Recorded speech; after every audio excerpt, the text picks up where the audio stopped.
¿Cómo es posible analizar, interpretar y predecir la cantidad de calor que se gana o se pierde en una reacción química? Prepara tus materiales que hoy lo descubriremos. Para este encuentro necesitarás tu cuaderno de trabajo, lápiz y lapicero y una calculadora científica.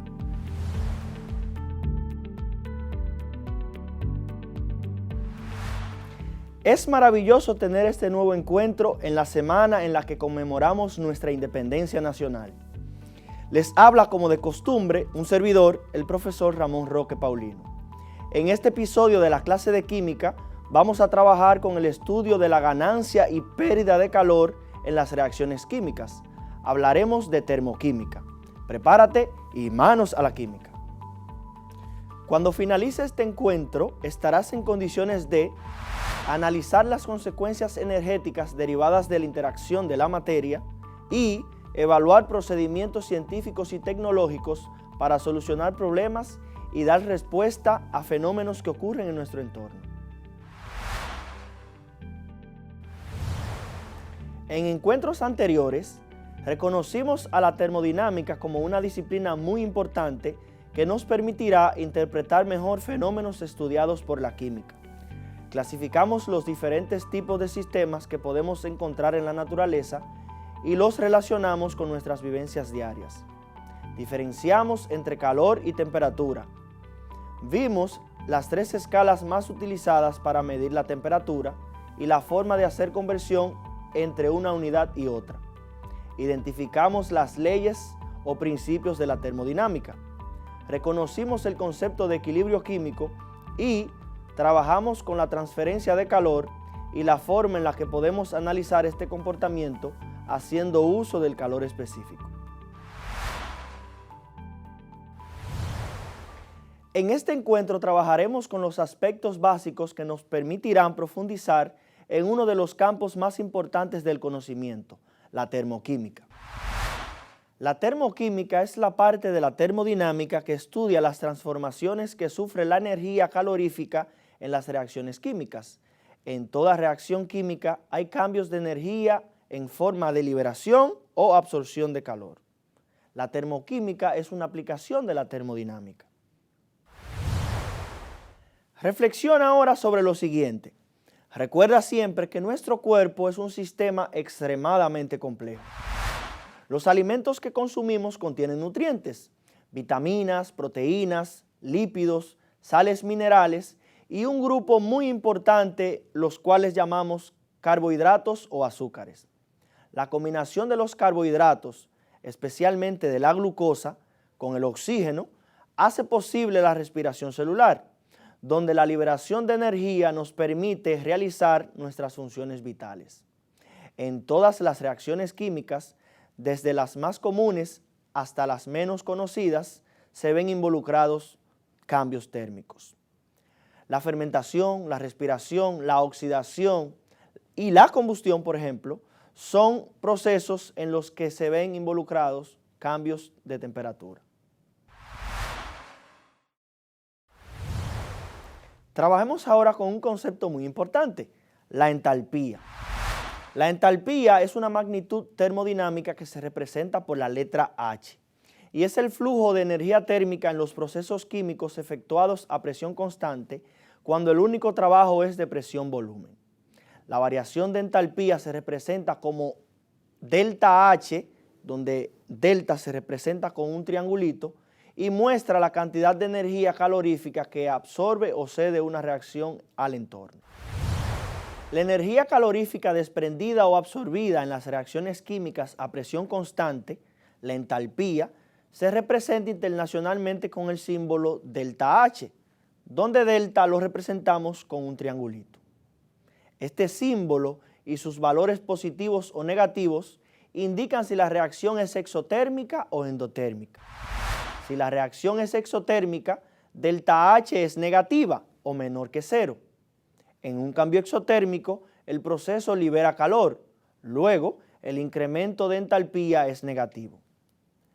En un cambio endotérmico, el proceso absorbe calor, luego el incremento de entalpía será positivo.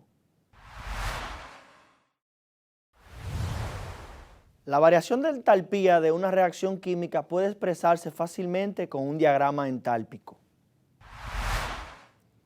En un diagrama entálpico de una reacción exotérmica vemos cómo los reactivos pasan de un estado de mayor energía a un estado de menor energía, en consecuencia liberando calor al entorno. Esto hará que el cambio de entalpía sea menor que cero. En cambio, en una reacción endotérmica, los reactivos pasan de un estado de menor energía a un estado de mayor energía, en consecuencia absorben calor del entorno y el cambio de entalpía será mayor que cero. Debido a que la mayoría de las reacciones son procesos a presión constante, podemos igualar el cambio de calor en estos casos con el cambio de entalpía. Para cualquier reacción del tipo en las que reactivos se convierten en productos, definimos el cambio en la entalpía, denominada la entalpía de reacción, como la diferencia entre las entalpías de los productos y las entalpías de los reactivos. Los cambios de entalpía que ocurren en una reacción química se representan mediante una ecuación termoquímica. Las ecuaciones termoquímicas muestran tanto los cambios de entalpía como las relaciones de masa que se dan a presión y temperatura precisa. La siguiente guía es de utilidad para escribir e interpretar las ecuaciones termoquímicas. Cuando escribimos ecuaciones termoquímicas, debemos especificar siempre los estados físicos de los reactivos y de los productos, debido a que esto ayuda a determinar los cambios reales de entalpía. Segundo, si multiplicamos ambos lados de una ecuación termoquímica por un factor n, entonces el cambio de entalpía también debe cambiar por el mismo factor. Y tercero, cuando invertimos una ecuación, cambiamos los papeles de reactivos y productos. Como consecuencia, la magnitud del cambio de entalpía para la ecuación se mantiene igual, pero cambia el signo. Analicemos ahora la estructura de una ecuación termoquímica viendo estos dos ejemplos. En nuestro primer ejemplo tenemos la reacción donde el metano reacciona con el oxígeno para producir agua y dióxido de carbono. En esta ecuación termoquímica apreciamos el estado de agregación en el que se encuentra cada uno de los reactivos, en estado gaseoso en este caso, y el estado de agregación en el que terminan nuestros productos, que en este caso también es gaseoso. Vemos también que nuestra ecuación está balanceada o equilibrada.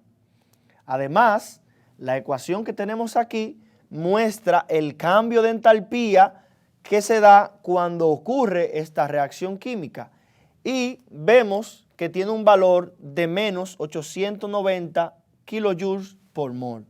Ese negativo delante del 890 nos indica que se trata de una reacción que libera calor, en consecuencia una reacción exotérmica. En nuestro segundo ejemplo vemos cómo el fósforo reacciona con el oxígeno para producir pentóxido de difósforo.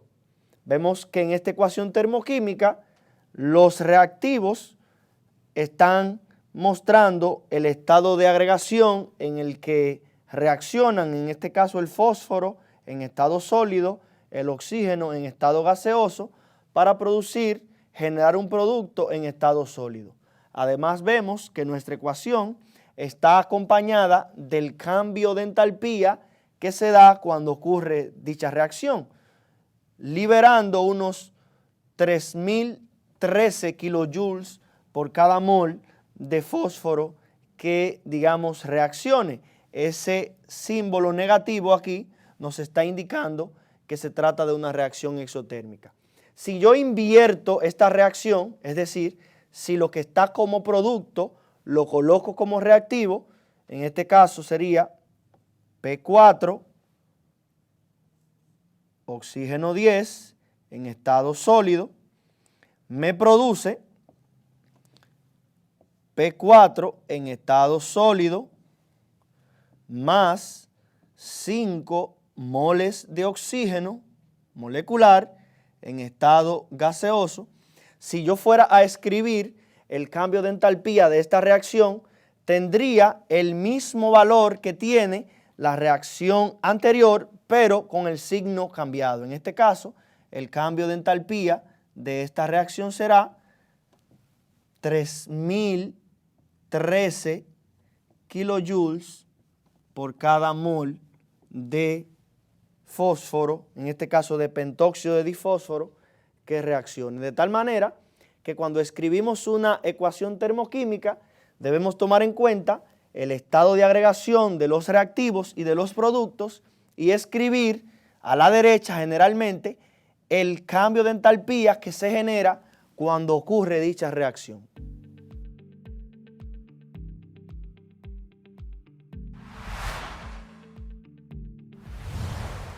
Recuerda que la cantidad de calor absorbida o desprendida por un cuerpo es directamente proporcional a su masa. Cuando varios cuerpos a temperaturas diferentes se ponen en contacto, la energía térmica se desplaza hacia los cuerpos cuya temperatura es más baja. Y el equilibrio térmico ocurre cuando todos los cuerpos quedan a la misma temperatura. Hablemos del valor energético de los alimentos. Primero definamos lo que es una caloría. Una caloría es la cantidad de calor necesaria para producir un incremento de temperatura en 1 grado Celsius en una muestra de agua de 1 gramo, llevarla desde 14,5 grados Celsius hasta 15,5 grados Celsius. A todos nos interesa conocer el aporte energético que nos suministran los diferentes alimentos, la información nutricional y cuántas calorías estamos ingiriendo. Esa información la puedes conseguir en las tablas nutricionales.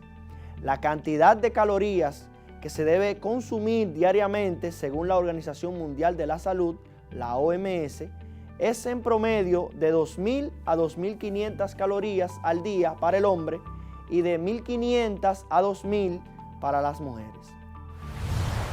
¿Sabías que puedes calcular la energía que consume tu cuerpo? Para ello vas a necesitar una tabla que contenga la energía de algunas raciones alimenticias. Por ejemplo, cuando ingieres una ración de espaguetis, encontrarás en ella unas 152 kilocalorías. En una ración de arroz, 359 kilocalorías. En la chuleta de cerdo, en una ración, 327 kilocalorías. En una ración de pan, 244 kilocalorías. Y en una ración de pescado, 50 kilocalorías. La cantidad de calorías que contiene un determinado alimento que ha sido procesado y envasado viene en lo que conocemos como tabla de información nutricional. Te invito a que busques en tu casa 5 productos e identifique la cantidad de calorías que tienen los mismos. Veamos ahora un dispositivo muy interesante. Se trata del calorímetro. Un calorímetro es un dispositivo que sirve para medir la cantidad de calor emitida o absorbida por las sustancias en un proceso físico o químico. Siempre que entre varios cuerpos haya un intercambio de energía térmica, la cantidad de calor perdido por uno de los cuerpos es igual a la cantidad de calor ganada por uno de ellos o por los otros. Este es el principio básico de la calorimetría. Veamos ahora cómo construir en tu casa un calorímetro.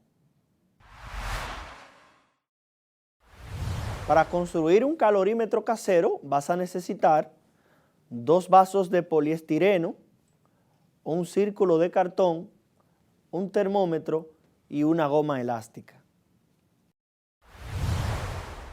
Veamos lo fácil que se construye nuestro calorímetro casero. Para construir nuestro calorímetro utilizaremos vasos de poliestireno. Estos vasos tienen la capacidad de servir como medio aislante, de tal manera que la reacción que ocurra dentro de este va a generar calor, pero en teoría, digamos, el calor generado no sale del interior de nuestro sistema. De esta manera, con nuestro círculo que hemos cortado con cartón, taparemos nuestro vaso. El cartón hace la función de medio aislante. Hemos decidido utilizar 2 vasos para incrementar la capacidad aislante del material. Y entonces vamos a colocar un termómetro protegido con una gomita para evitar que se sumerja por completo en nuestro calorímetro casero. En el agujero que hemos hecho en nuestra tapa de cartón, vamos a introducir el termómetro que entra y sella nuestro recipiente de forma hermética, y de esta forma podríamos nosotros hacer un análisis del calor que se absorbe o se genera en una reacción química. Para ello, basta con medir la temperatura inicial del sistema y luego de que ocurra el proceso que hemos ensayado dentro de nuestro calorímetro, medir esa temperatura y de esta manera tener una noción del cambio de temperatura que ha ocurrido tras la ocurrencia del fenómeno que hemos puesto dentro de nuestro sistema.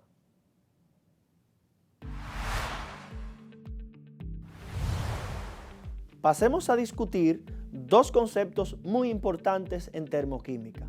Se trata de la entalpía estándar de formación y de la entalpía estándar de reacción. La entalpía estándar de formación se define como el cambio de calor relacionado cuando se forma un molde compuesto a partir de sus elementos a una atmósfera de presión y a 25 grados Celsius. Recuerda que la entalpía estándar de formación de cualquier elemento en su forma más estable es igual a 0.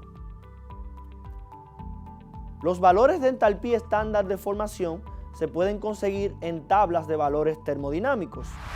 Por ejemplo, la entalpía estándar de formación del cloruro de plata es igual a negativo 127 kilojoules por mol, lo que significa que cuando se forma este compuesto a partir de sus elementos más estables, se liberan 127 kilojoules.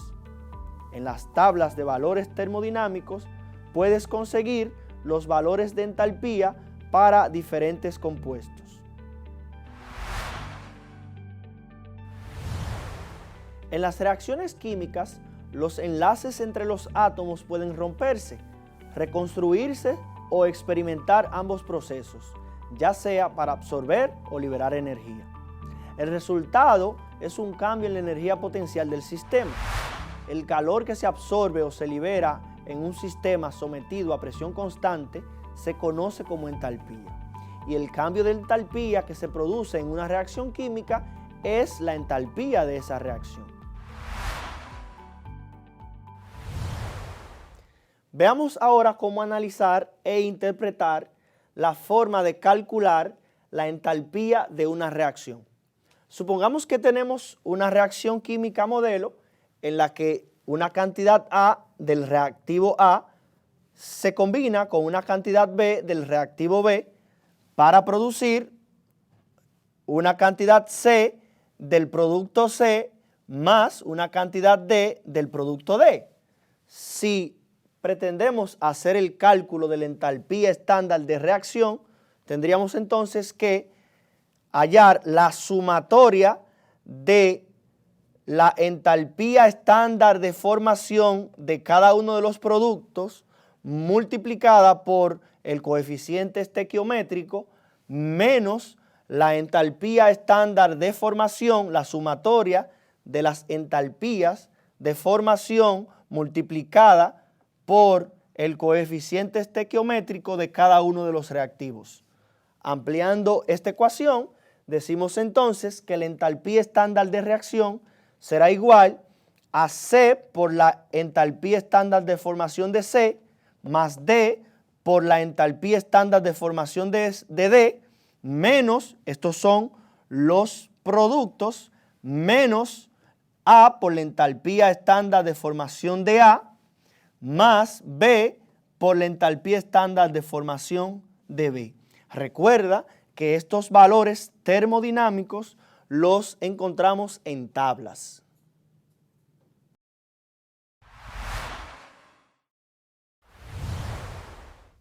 Veamos con un ejemplo bastante interesante cómo hacer o encontrar la entalpía estándar de reacción si nos dan una reacción determinada y utilizando una tabla de valores termodinámicos encontramos entonces las respectivas entalpías estándares de formación.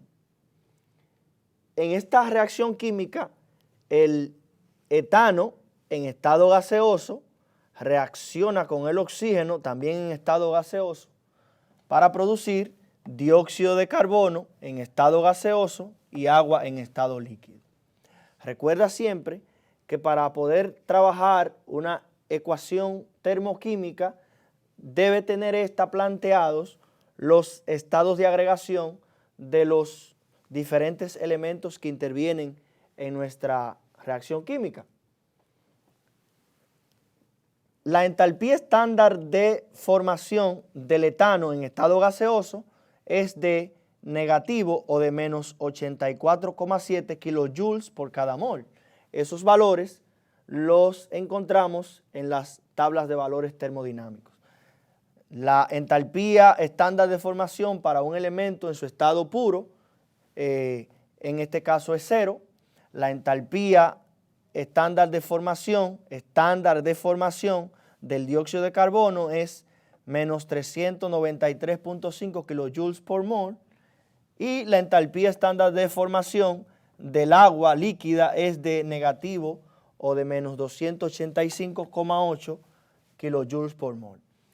Con esa información que hemos obtenido en una tabla, entonces podemos calcular la entalpía estándar de reacción. Entalpía estándar de reacción. El 0 aquí indica condiciones de estandaridad, en este caso de una atmósfera y de 25 grados Celsius. Para obtener la entalpía estándar de reacción, entonces lo que debemos hacer es restar a la entalpía, a la sumatoria de las entalpías por los coeficientes estequiométricos de los productos, restarle las respectivas entalpías de los reactivos multiplicadas por el coeficiente estequiométrico que tiene cada uno de ellos. Entonces, lo que hemos hecho es sustituir estos valores en nuestra ecuación. El primer valor que debemos colocar es el coeficiente estequiométrico de nuestro reactivo C, que en este caso es reactivo no, producto. Nuestro primer producto es el dióxido de carbono, entonces C representa su coeficiente estequiométrico, que en este caso es 2, por la entalpía estándar de formación de C, que en este caso es la entalpía del dióxido de carbono y es menos 393.5 kilojoules por mol. Y entonces sumamos a este valor el siguiente producto, que en este caso es el agua, 3, que es el coeficiente estequiométrico por la entalpía estándar de formación del agua en estado líquido, que es menos 285.8 kilojoules. Luego, a este resultado, que representa los productos, le vamos a restar el resultado de los reactivos. En este caso, el primer reactivo es el etano en estado gaseoso, su entalpía es menos 84,7 kilojoules por cada mol. Como solamente tenemos un mol, decimos 1 por menos 84,7 kilojoules y eso le sumamos entonces el valor de la entalpía de formación del oxígeno molecular y decimos que esto es 0, por lo tanto aquí colocamos 0. Resolviendo todo esto con nuestra calculadora, entonces nos va a dar una entalpía estándar de reacción, siguiendo el procedimiento aritmético correspondiente, entonces nos va a dar una entalpía estándar de reacción de menos 1559.7 kilojoules y como solamente tenemos un mol de etano, podemos decir que esa es la entalpía estándar de reacción de un mol de nuestra sustancia. Podemos decir menos 1559.7 kilojoules por cada mol. La entalpía estándar de reacción molar. De esta manera se hacen los cálculos para determinar la entalpía estándar de reacción de una reacción, valga la redundancia, que nos hayan planteado. Veamos lo que hemos aprendido hoy. Trabajamos el concepto de entalpía y su interpretación. Vimos el calorímetro como un instrumento que nos permite analizar los cambios térmicos en las reacciones químicas. Además, identificamos a las ecuaciones termoquímicas y realizamos un análisis de las mismas partiendo de las entalpías de formación.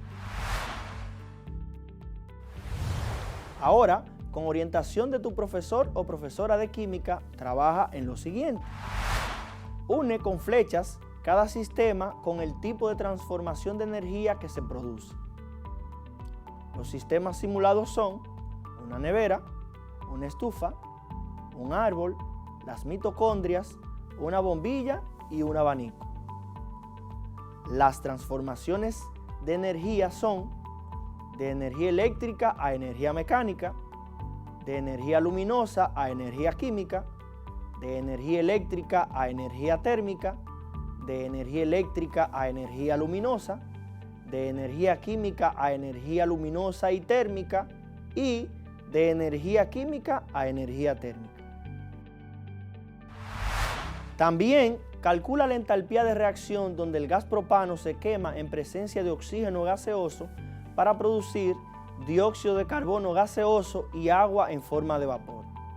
Para ello, recuerda, debes escribir la reacción química de combustión del propano, debes balancear la ecuación e indagar en Internet las entalpías de formación de las sustancias involucradas. Espero que los conocimientos adquiridos te sigan motivando y que despierten el científico que llevas dentro. En un próximo encuentro continuaremos descubriendo el fascinante mundo de la química. Hasta pronto.